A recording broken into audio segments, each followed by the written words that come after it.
Hi guys, welcome to Pakistani father and son. तो कैसे हैं आप सब? मेरा नाम आजाद है। यार भाई साहब, भारत में मस्जिद की खुदाई के दौरान भाई भगवान राम की मूर्ति मस्जिद चीर कर बाहर निकल आई। देखकर भाई साहब हो गया बड़ा चमत्कार। मुसलमानों की फटी न कर यार, ये कैसे हुआ? ओए भैया तुम किस एरिया में हुआ है? ये मुझे भी नहीं पता, लेकिन ये भारत के अंदर हुआ। चलो वॉच करते हैं। भाई मस्जिद को भाई साहब अंदर से निकली है मस्जिद। ये कैसे यार? वॉच करते देखते हैं भाई, जब भगवान चमत्कार दिखाना हो तो फिर ये बात तो है तुम्हारी। वॉच करते कोड ऑन करते स्टार्ट। दुनिया भर से सनातन धर्म की सारी खबरों से रहना चाहते हैं अपडेट, तो सब्सक्राइब करें द साइंटिफिक हिंदू को।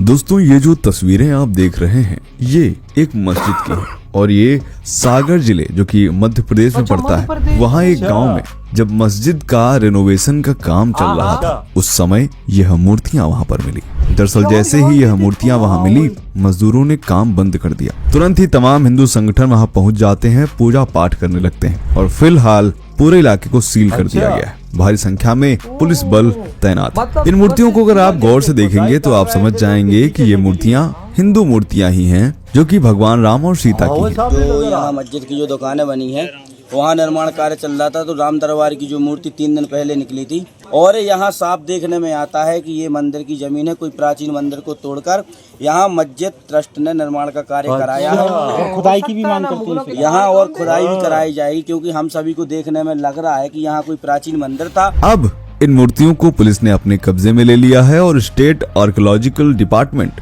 इन मूर्तियों की सच्चाई पता लगाएगा। अब सवाल ये उठता है दोस्तों कि आज के समय में अगर ऐसी मूर्तियां मिल रही हैं तो डेटा का जमाना है, मोबाइल का जमाना है। वहीं बाबरी मस्जिद के केस में ये कह दिया गया था कि अरे ऐसा कुछ नहीं था, बाबरी मस्जिद से मूर्तियां कुछ नहीं निकली हैं, वहाँ तो हिंदू संगठनों ने जाकर के मूर्तियां प्लांट कर दी थी, यानी रख दी थी। तो उनसे पूछना चाहूंगा कि ये क्या है। अब इससे पहले संभल में भी कुछ ऐसा ही मिला था, वो क्या था? ज्ञानवापी में क्या मिला था? क्या ये सब प्लांट किया गया है? ये प्लांट करना, मूर्तियां रखवा देना, ऐसी बातें करके लिब्रांडू और कट्टरपंथी एक दूसरे को देख देख कर खुश रहते हैं, लेकिन सच्चाई को कब तक छिपाओगे? सवाल ये उठता है कि आखिर जब इस्लाम में इस तरह की जगहों पर पूजा करने की मनाही है तो आखिर ज्ञानवापी हो गया या शाही ईदगाह मस्जिद हो गई या फिर ये मस्जिद हो गई, संभल में तमाम मस्जिदें हो गई, तो इनमें पूजा क्यों? तो क्या आपको यह माना जाए कि आप सिर्फ एक कन्वर्टेड इंसान है, आपका इस्लाम से भी कोई लेना देना नहीं? यदि है तो आखिर कब आप इन जगहों को पूरी इज्जत के साथ हिंदुओं को वापस कर रहे हैं? फिलहाल यहाँ के एसडीएम ने इस जगह को सील कर दिया है। अब आने वाले समय में ये पता चलेगा कि ये मूर्तियां कितनी पुरानी हैं। चलिए अब मुख्य खबर पर आते हैं। दोस्तों, आगरा शहर जो कि ताजमहल की चमक दमक और मुगल वास्तुकला के लिए जाना जाता है, जाना तो इसीलिए ही जाता है, आप नीचे से ऊपर तक सारी पुस्तकें पढ़ाए हैं, आपको तो यही दिखता है। लेकिन यहाँ की जामा मस्जिद, जिसका निर्माण माना जाता है कि शाहजहां द्वारा 1648 में करवाया गया था, इसको अब हिंदू और मुस्लिम दोनों अपनी जगह मानते हैं और यह मामला अब कोर्ट में भी पहुंच चुका है। इस पर तमाम हाल ही में कई बयान सामने आए, चाहे वह देवकी नंदन ठाकुर जी के हों या फिर बाबा धीरेन्द्र कृष्ण शास्त्री के हों। आने वाले समय में सनातनियों को जगाने के लिए, अपने कन्हैया को आगरा से मथुरा लाने के लिए एक बहुत बड़ा कार्य होगा। दरअसल ये वो जगह है जहां सम्राट औरंगजेब ने 1670 में मथुरा के केशव देव मंदिर को ध्वस्त करके इन मूर्तियों को आगरा लाकर इसी जामा मस्जिद के सीढ़ियों के तले दफना दिया था। और इसका उद्देश्य सिर्फ और सिर्फ एक ही था कि यहाँ पर हिंदुओं के इतिहास को रोज अपमानित किया जा सके, हिंदुओं को अपमानित किया जा सके। ध्यान देने वाली बात यह है कि ये बात न केवल भावनात्मक रूप से संवेदनशील है, बल्कि ऐतिहासिक दस्तावेज, पुरातात्विक साक्ष्यों, इन सब से जुड़ा हुआ है। आज की इस वीडियो में मैं आपको इसकी पूरी सच्चाई बता दूंगा और ये सत्य कर दूंगा कि ये बात किसी भी तरह से झूठ नहीं है। दोस्तों, औरंगजेब यह इतिहास का सबसे ऐसा क्रूर, निर्दयी और कुख्यात राजा है जिसने अपने परिवार के लोगों को ही मार डाला, अपने सारे भाइयों को खत्म कर डाला और फिर इस्लाम के नाम पर लाखों हिंदुओं का नरसंहार कराया, हजारों की संख्या में मंदिरों को तोड़कर मस्जिद बनाया। उन्हीं मस्जिदों में से ज्ञानवापी भी है, मथुरा की शाही ईदगाह मस्जिद भी है, मध्य प्रदेश में सैकड़ों मस्जिदें हैं, उत्तर प्रदेश में और भी सैकड़ों मस्जिदें हैं, राजस्थान में अजमेर जैसी जगहें हैं। ये सारी जगहें कभी हिंदू इतिहास का एक बहुत बड़ा अध्याय हुआ करती थीं, जिसको तोड़कर मस्जिद बनाई गई और वहाँ की चीजों को, चाहे मूर्तियां हो या शिलालेख हो, सबको उठाकर मस्जिदों में चुनवा दिया गया। दोस्तों, मथुरा का केशव देव मंदिर, जिसको भगवान श्री कृष्ण का जन्म स्थान माना जाता है, 1670 में औरंगजेब की सेना ने इस मंदिर पर आक्रमण किया, इसको तोड़ दिया और मूर्तियों को नष्ट कर स्थानांतरित कर दिया। मशीर आलमगीरी में इसका जिक्र है, जो कि औरंगजेब की आधिकारिक जीवनी है, उसमें इस मंदिर के विनाश का उल्लेख किया गया है। टैवर्नियर, जो कि एक ट्रेवलर थे, ये 1640 से 1670 के बीच भारत आए ऐसा माना जाता है। इनकी एक पुस्तक प्रकाशित हुई 1676 में, जिसका नाम था ट्रेवल्स इन इंडिया। इसमें उन्होंने साफ साफ लिखा कि मुगलों ने हिंदू मंदिरों से बड़ी छोटी मूर्तियां, जो कि कीमती रत्नों से सज्जित थी, आगरा ले जाकर नवाब कुदिसा बेगम की मस्जिद की सीढ़ियों तले दफना दी, ताकि लोग हमेशा उन पर पैर रखें। इसके अलावा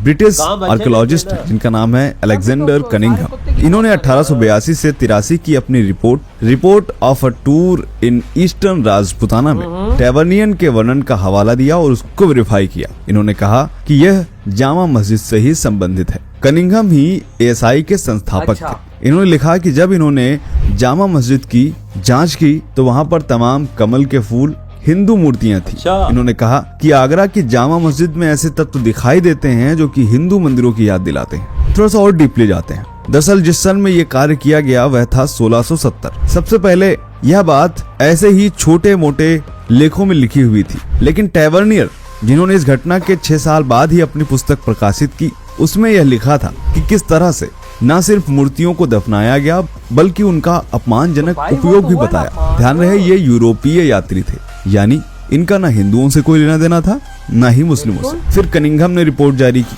जिसमें इन्होंने कहा ये बात पूरी तरह से सच है। इन्होंने ये भी लिखा था कि जो आगरा की जामा मस्जिद है उसकी समानता राजस्थानी मंदिरों से मिलती है और पूरी मस्जिद में कई जगह हिंदू मंदिरों से चीजें बनाई गई हैं, ये साफ दिखती हैं। इसके अलावा मुगल दस्तावेज बादशाहनामा में भी इसका जिक्र है।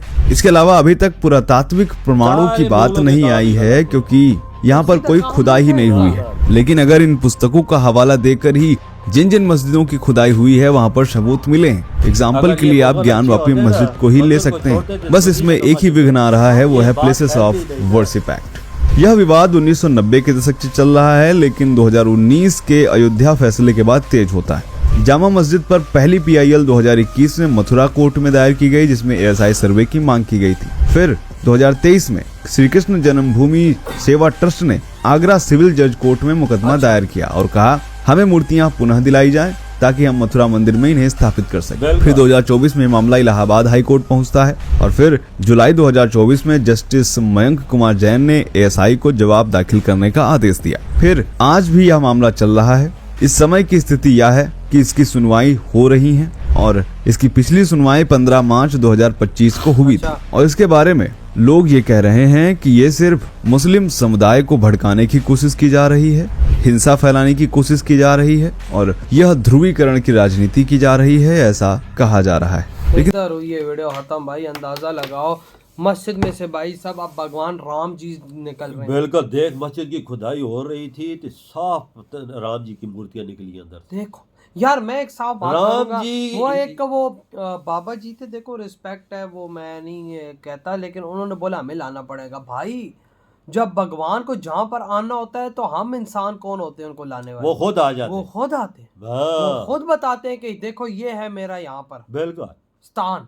और देखो आज जिस तरह मध्य प्रदेश में हुआ, मस्जिद में से भाई साहब भगवान राम की मूर्ति निकली, उन्होंने साफ बताया कि देखो यहाँ पे मेरा स्थान है। बिल्कुल, और उसको काम को भी बंद कर दिया है। कहाँ उधर पूजा शुरू हो गई है, दो इकट्ठे सारे हो गए यार, पूजा उन्होंने शुरू कर दी। भगवान राम जी की उधर पूजा चल रही है भाई। देखो ना, ये देखो इस टाइम पिछले टाइम पे देखा जाए ना, इस टाइम पे मंदिर होगा इधर, ये मस्जिद बना रहे थे। हाँ ना भाई साहब, वही ना, मुगलों के कांड से मस्जिद बना दी थी, अब उसको दोबारा ठीक किया जा रहा था, लेकिन नीचे से भगवान राम जी की मूर्ति निकल। यार मुगलों को भी उसी टाइम काम रुकवा दिया, दे रोको काम। ये का यहाँ पे तो मंदिर था, इधर मस्जिद कहाँ से आ गई? कब्जा कर लिया। हाँ भाई साहब, वो कब्जे में ले लिए पूरी जगह। और भाई वो जो भगवान राम जी की मूर्ति थी उसको लेकर जाएगा, अभी वहाँ पे तहकीक होगी कितनी पुरानी है, क्या है, 200 साल 500 साल 1000 साल 5000 साल 10,000 साल, आखिर कितने हजार साल पुरानी, पता लग जाएगा उधर से। और भाई साहब वहाँ पे अब मंदिर बनेगा ना तो भाई ये मुसलमानों को तब आग लगी हुई, चीखें मार गई है, क्या ये तो नहीं हो सकता, किसी ने आके रख दी होगी। और अबे या- कौन रखता है भाई, पागल तो नहीं हो तुम यार लोग? बात उधर ही निकल जाती है मुगलों के हाँ, कारण। मस्जिद में तुम किसी एरे गैरे को घुसने नहीं देते, बिल्कुल और बिल्कुल तुम बोलते हो कि मस्जिद के अंदर किसने रखी है भाई? बिल्कुल, ये तो पुराने वक्तों की है ना वजह, तो हाँ वही ना, वो उन्होंने- जो आज ची के बोरी, हाँ यहाँ पे मंदिर था, हाँ और देखो किस तरह से कामयाबी मिली है भाई साहब सनातन को। हाँ, और देखो तो निकली है ना हाँ, सामने, मुगलों के कारण। लोगों ने सारी देखी है आगे, सब भाई कुछ अपनी साहब आंखों से। हाँ ना, जब ऐसी चीज हो रही है तो बंदा भाई साहब क्यों ना भारत को सपोर्ट करे, बिल्कुल। हम तो करेंगे भाई, बिल्कुल बिल्कुल, जिनकी चीज है उनको मिलनी चाहिए। मिलनी चाहिए भाई, साफ सी बात है। हाँ। तो भाई आपके क्या थॉट है, वीडियो तुम करते तो हो तो